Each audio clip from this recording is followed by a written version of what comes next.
Glória a Deus. Querido irmão, abra a palavra do Senhor Deus. Daqui a pouco o coral volta a cantar. Mas antes queria deixar uma palavra para a igreja. E esse texto encontra-se na primeira carta de Paulo aos Coríntios, capítulo 5, versículo 7. Primeira epístola de Paulo aos Coríntios, capítulo 5, versículo 7. Finalzinho, irmãos, deste versículo 7.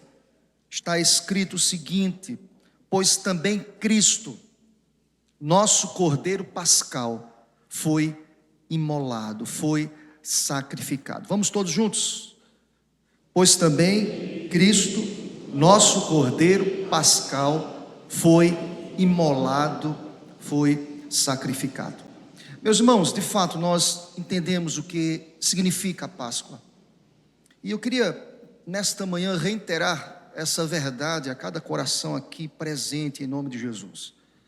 Nós entendemos que Cristo, Jesus Cristo, é o nosso Cordeiro Pascal.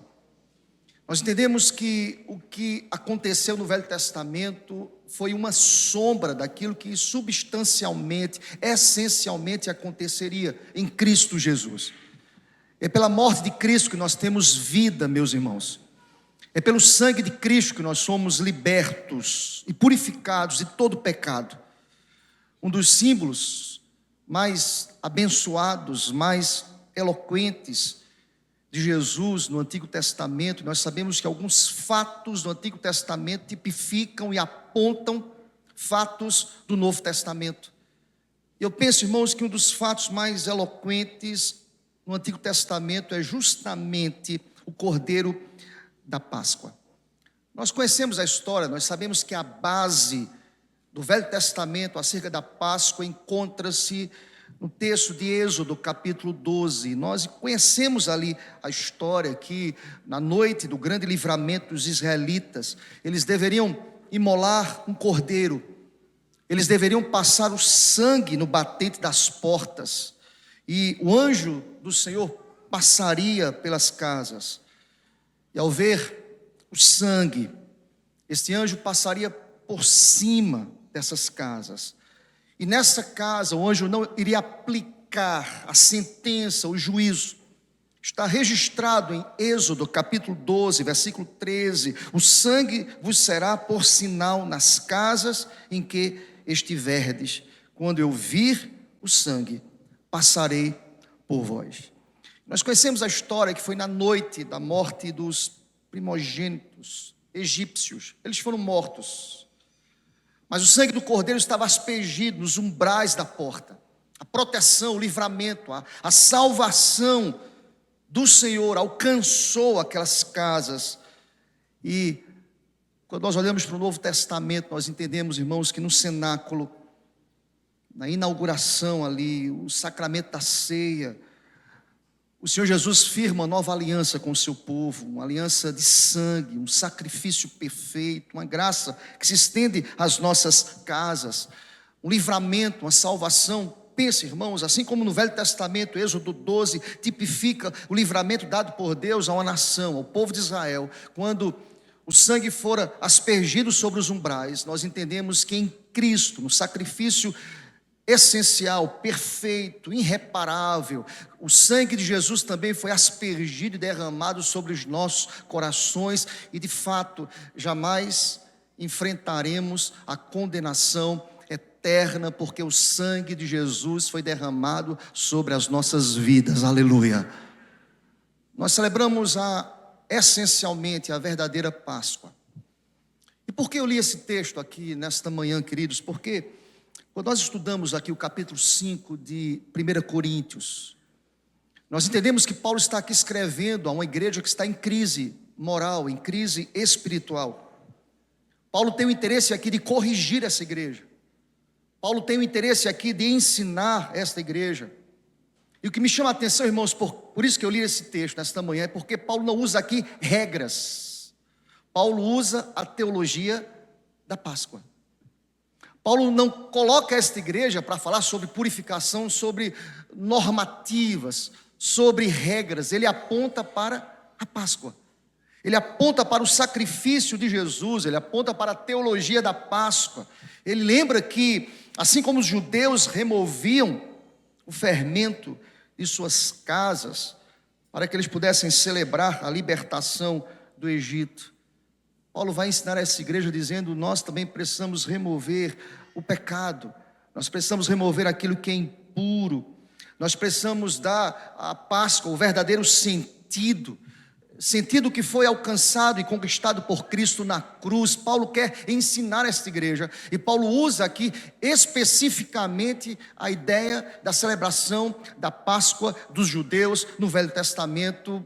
Especificamente, Paulo está trazendo à memória desses leitores, esta igreja, o contexto de Êxodo capítulo 12, meus irmãos. Eu queria pensar um pouquinho sobre o que Paulo quer ensinar. Mas deixa-me dizer uma coisa, quero lhe dizer que Páscoa não é rito anual. Páscoa é uma realidade diária, constante, corriqueira. Eu preciso viver e celebrar a Páscoa todos os dias. E Paulo confronta a igreja aqui em Corinto com uma verdade que por vezes ela é esquecida, meus irmãos. A nossa identidade em Cristo determina quem somos. O nosso comportamento, a nossa conduta, a nossa vida, a nossa lida, as nossas ações e reações, nós entendemos se o Cordeiro morreu. O pecado, Paulo quer ensinar aqui, o pecado também precisa morrer em nossas vidas, e ele ensina apontando-nos aqui especificamente a realidade descrita por ele de maneira muito precisa aqui neste versículo 7. A primeira verdade que eu aprendo aqui nesse verso 7, irmãos, é que Cristo, como nosso Cordeiro Pascal, Ele nos convida a uma vida de santidade. Olha comigo a parte A do texto. O texto diz assim: lançai fora o fermento velho. O Cordeiro Pascal nos convida a uma vida de santidade.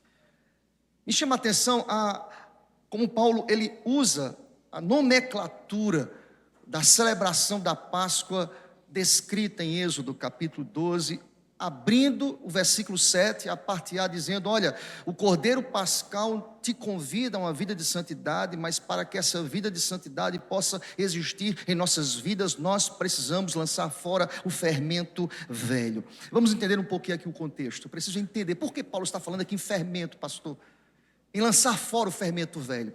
Se você não sabe, no Velho Testamento Deus orientou o povo de Israel dizendo o seguinte: olha, por 7 dias, capítulo 12 de Êxodo, versículos 19 e 20, diz lá a palavra: por 7 dias não se ache nenhum fermento em suas casas, porque todo aquele que comer pão levedado será eliminado da congregação de Israel, tanto estrangeiro como natural da terra. Diz mais a palavra lá em Êxodo 12, 19 e 20: não comam nada que tenha fermento, em todas as suas habitações comam somente pães sem fermento, pães asmos. Deixa eu explicar para vocês, fermento aqui no Velho Testamento, biblicamente falando, era um símbolo de corrupção, de pecado.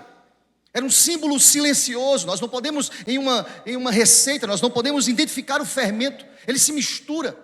E Deus quer ensinar, dizendo àquele povo: olha, vocês precisam celebrar a Páscoa, vocês precisam celebrar o livramento, mas vocês precisam colocar fora o velho fermento. E Paulo quer ensinar aqui em 1 Coríntios, dizendo à igreja: olha, esse fermento que é silencioso, que é capcioso, que se espalha, que nós não podemos desvencilhar dele, lança, antes de qualquer coisa, lança fora o velho fermento. Aqui Paulo refere-se, irmãos, especificamente, porque ele estava tratando sobre pecado, sobre conduta contrária à palavra de Deus, e Paulo constrói aqui um texto que fala uma palavra contra a malícia, contra a impiedade, contra o pecado. Paulo diz: olha, como filhos da graça, nós precisamos lançar fora todo fermento, nós precisamos viver debaixo da verdade. Olha o verso 8 desse capítulo 5, para que você possa entender. Por isso, Paulo fala aqui no contexto de celebração, irmãos.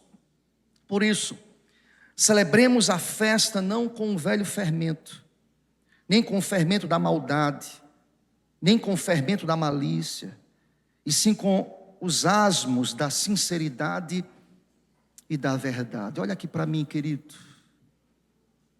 De nada adianta eu celebrar a Páscoa e dizer: Jesus ressuscitou, se no meu coração eu continuo alinhado e ligado ao velho fermento. Deus orientou aquela nação dizendo: vocês querem celebrar a vitória? que vos dei, livrando-os da morte, lancem fora o velho fermento. Em outras palavras, Paulo quer ensinar essa igreja: vocês querem celebrar de fato uma vida alicerçada na verdadeira Páscoa, lancem fora tudo aquilo contrário à Escritura. Deus, a verdadeira Páscoa, Cristo Jesus, nos convida a uma vida de santidade em nome de Jesus. Amém, meus irmãos? A primeira verdade que o texto nos ensina: lancem fora o velho fermento. Interessante, irmãos, quando nós pensamos sobre isso, nós pensamos, por exemplo, no perigo da tolerância. É um velho fermento. Quantas igrejas tolerantes. Eu não sei se vocês sabiam, mas as 3 grandes marcas de uma igreja bíblica, guarde isso no teu coração. 3 grandes marcas de uma igreja bíblica. É uma igreja fiel à pregação da palavra, à exposição da palavra. É uma igreja fiel à administração dos sacramentos. E uma igreja fiel à disciplina. Um desses pilares negociado com o contexto secularizado, esta igreja sofrerá danos. Nós precisamos entender que celebrar a vitória do Cordeiro Pascal é ter uma vida santa, sede santos, porque Ele é santo. É ter uma vida alinhada com Deus, é ter uma vida alinhada com Cristo. E interessante, eu estava lendo o comentário de João Calvino, ele falou o seguinte sobre o velho fermento. Ele diz: olha, assim como um pouco de fermento leveda toda a massa, o pecado estimado, o pecado não confessado, corrompe o testemunho de toda igreja. O verdadeiro Cordeiro Pascal nos convida a uma vida de santidade. Para que essa vida de santidade ela aconteça, eu preciso lançar fora o velho fermento. O que seria, pastor, esse velho fermento? Uma vida de impiedade, uma vida de infidelidade, uma vida não condizente com o verdadeiro Cordeiro. Deus me convida nesta manhã a dizer não ao velho fermento, me convida a abandonar o velho fermento, me convida a ter uma vida de santidade. O velho fermento é a inclinação da nossa natureza que é decaída, que é inclinada ao mal. Nós entendemos, embora regenerados por Deus, pelo Cordeiro Pascal, o resíduo do pecado ainda habita em nós. Há uma inclinação, há um desejo, há uma tentação, há um inclinar.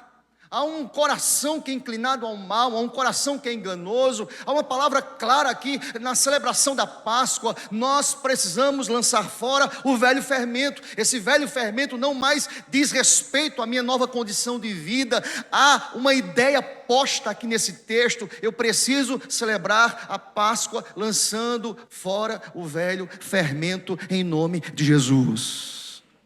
Por que eu devo fazer isso, pastor? O texto vai ensinar para a gente, é pedagógico. O Cordeiro Pascal nos convida a uma vida de santidade, mas o Cordeiro Pascal nos traz a nossa verdadeira identidade, meus irmãos. Olha para o texto, parte B do texto, diz assim, veja: para que sejais nova massa, como sois, de fato, sem fermento. Louvado seja Deus. Para que sejais nova massa, assim como sois de fato.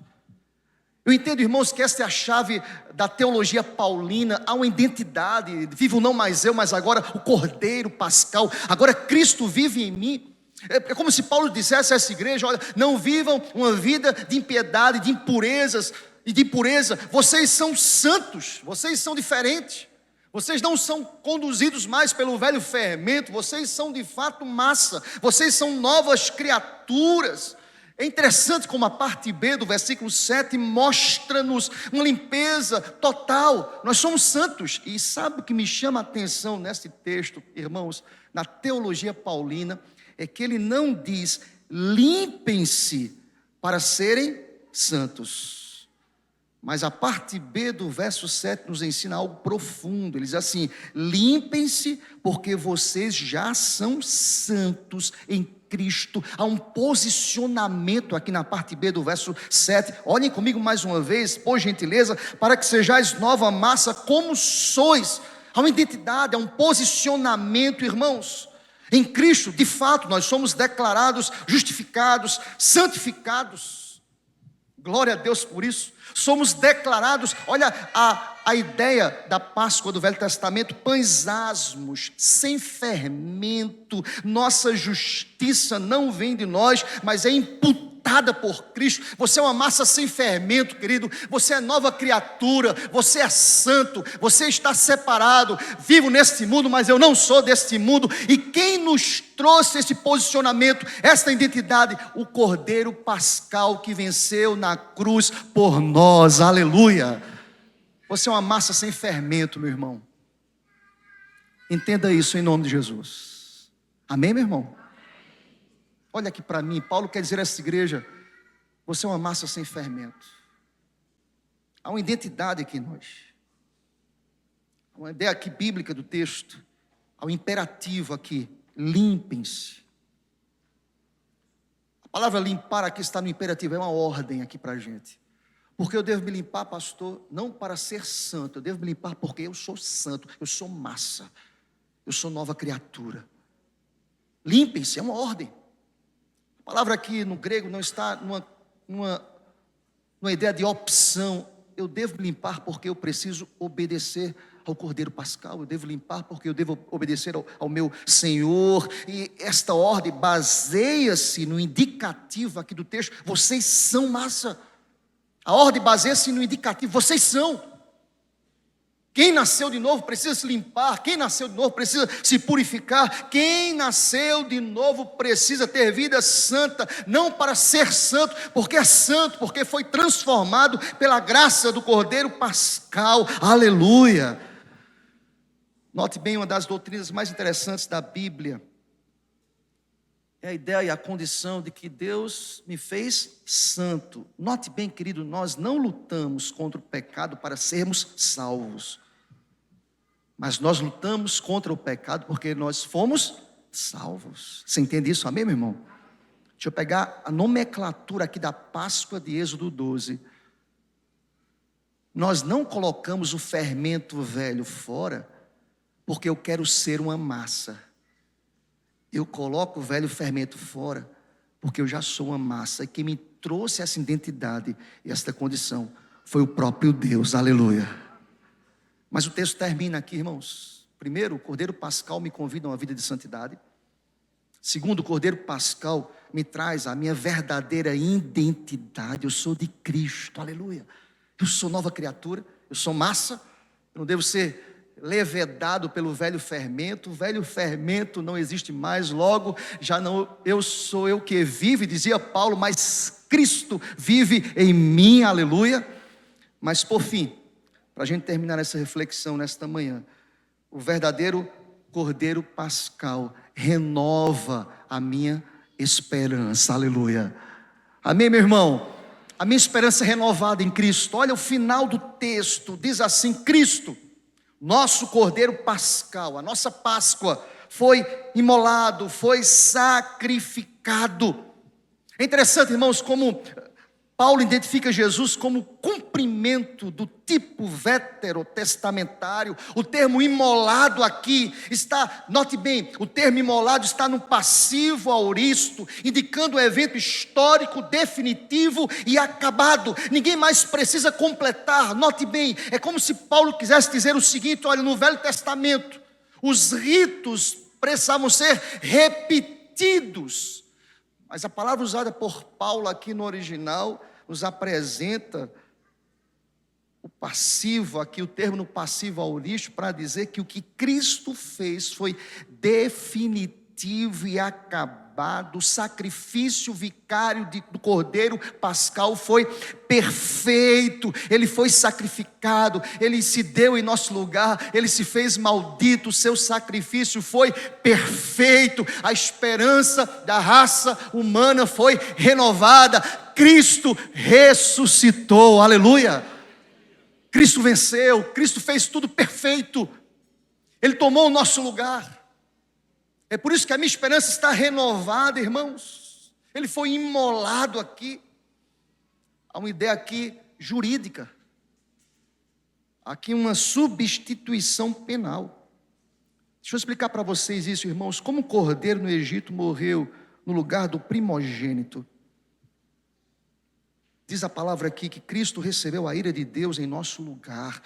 Ele substituiu as nossas vidas, Ele pagou o preço, e o sacrifício de Cristo foi de uma vez por todas, perfeito, vicário, definitivo, completo, acabado. Eu não preciso fazer nada, é graça, é favor, é bondade, é misericórdia, bendito seja o nome do Senhor para sempre. Cristo, nosso Cordeiro Pascal, é a esperança da igreja. Deixa eu dizer uma coisa para você nesta manhã. Cristo voltará. Cristo voltará. Cristo voltará. Quem sabe nessa manhã.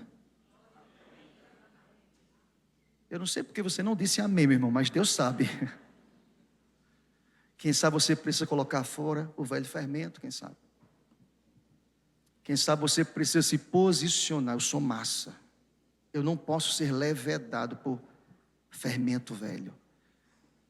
Tem muito crente pegando o fermento velho e trazendo para a vida. Lança fora, lança fora. Sabe o que é isso? Teologicamente falando, é a mortificação do velho homem. É matar, dizer, Deus, não permita, Senhor Deus, purifica-me. E nesta manhã estaremos também ceando. E veja como Paulo ele trata muito bem em 1 Coríntios, porque ele chega lá no capítulo 11, 1 Coríntios, ele vai tratar sobre ceia. É interessante como o texto é construído na perspectiva bíblica. Ao celebrarmos a ceia, nós não estamos repetindo o sacrifício não, tá, irmãos? O sacrifício foi uma só vez, perfeito. Nós não estamos repetindo o sacrifício. Não é uma teologia bíblica afirmar isso, mas nós estamos nos alimentando espiritualmente em Cristo, alimentando o nosso coração, o Cordeiro vivo, a Páscoa verdadeira. Nós estamos fortalecendo a nossa união com Ele, o nosso coração, as nossas mentes, em nome de Jesus. Eu quero concluir esta reflexão te convidando a pensar sobre algumas razões em nome do Senhor. Eu preciso examinar a minha própria vida. O que é fermento no meu coração? Eu preciso lançar fora o velho fermento. Preciso ter uma vida de comunidade. Eu preciso entender que os meus irmãos aqui são massas constituídas por Deus. Eu preciso servir como suporte para eles em nome do Senhor. Eu preciso renovar a minha esperança na verdadeira Páscoa, que é o Cordeiro Pascal. Cristo venceu na cruz todas as coisas, aleluia, Senhor. Eu quero concluir dizendo ao teu coração, a Páscoa é o coração pulsante da nossa fé. Eu vou repetir, a Páscoa é o coração pulsante da nossa fé. Percebam, nós lemos aqui nesta manhã 1 Coríntios 15, tudo em 1 Coríntios, irmãos. E Paulo vai dizer lá na frente, se Cristo não ressuscitou, é vã a nossa fé. Sabe por que nós estamos aqui nesta manhã? Porque nós cremos, Cristo ressuscitou. A nossa fé, ela não é vã, irmãos, ela é verdadeira. Cristo está aqui nesse lugar, aleluia. Ele se manifesta, Ele é poderoso, Ele se relaciona. Se para Israel, no Velho Testamento, o Cordeiro Pascal significava a libertação da escravidão do Egito, porque Deus orientou, celebrem, vocês foram libertos do Egito. Para a igreja, glória a Deus por isso. Nesta manhã, nós celebramos o verdadeiro Cordeiro que é Cristo, que nos libertou da escravidão do pecado. O pecado não mais me domina, eu posso dizer não ao pecado, porque agora o Cordeiro Pascal ressuscitou e vive em meu coração, aleluia. Eu posso rejeitar o pecado, eu sou livre para dizer ao pecado não, pecado, para dizer ao velho fermento não, velho fermento. Eu sou massa, eu sou nova criatura em nome de Jesus, amém, Senhor. Olha como o texto diz, verso 7 para a gente fechar, vamos ler juntos, toda igreja. Lançai fora o velho fermento, para que sejais nova massa como sois, de fato, sem fermento.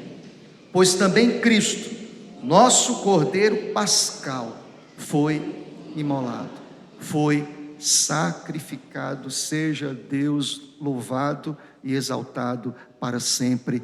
Amém, Senhor.